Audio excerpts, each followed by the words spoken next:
டிவிகே-எம்எல்ஏக்கள் கல்வித் தகுதி சர்ச்சை, சமூக வலைதளங்களில் பரபரப்பு. தமிழக ஆளுங்கட்சியான சார்ந்த சில முதன்முறை சட்டமன்ற உறுப்பினர்கள் தங்களின் கல்வித் தகுதிகள் மற்றும் கௌரவ பட்டங்களை தவறாக விளம்பரப்படுத்தியதாக குற்றச்சாட்டுகள் எழுந்து அரசியல் வட்டாரங்களில் பெரும் சர்ச்சையை ஏற்படுத்தியுள்ளது. தேர்தல் ஆணையத்தில் தாக்கல் செய்யப்பட்ட அதிகாரப்பூர்வ பிரமாணப் பத்திரங்களில் உள்ள கல்வித் தகுதிகளுக்கும் தேர்தல் பிரச்சார போஸ்டர்கள் மற்றும் சமூக வலைதளங்களில் வெளியிடப்பட்ட தகவல்களுக்கும் இடையே முரண்பாடுகள் இருப்பதாக கூறப்படுகிறது.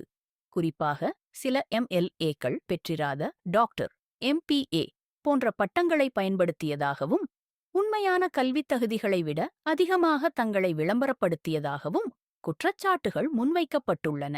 கவுண்டம்பாளையம் எம்எல்ஏ கனிமொழி சந்தோஷ் மற்றும் ஆவடி எம்எல்ஏ ஆர் ரமேஷ்குமார் ஆகியோர் தங்களின் பெயருக்கு முன்னால் டாக்டர் பட்டத்தை பயன்படுத்தியதாக கூறப்படுகிறது.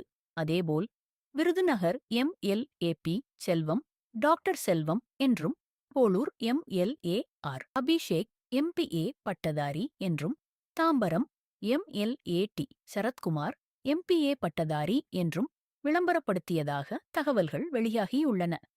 குமாரபாளையம் எம்எல்ஏ சி விஜயலட்சுமி 12ஆம் வகுப்பு வரை மட்டுமே படித்திருந்தும் பிகாம் பட்டதாரி போல காட்டியதாக குற்றச்சாட்டு எழுந்துள்ளது.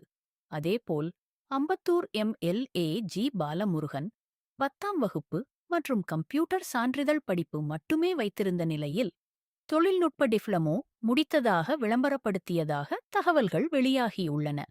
அங்கீகரிக்கப்படாத கல்வி நிறுவனங்களிடமிருந்து 15,000 ரூபாய் முதல் 45,000 ரூபாய் வரை பணம் கொடுத்து பெறப்படும் கௌரவ டாக்டர் பட்டங்களை சில மக்கள் பிரதிநிதிகள் தவறாக பயன்படுத்துவதாக சமூக ஆர்வலர்கள் குற்றஞ்சாட்டி உள்ளனர்.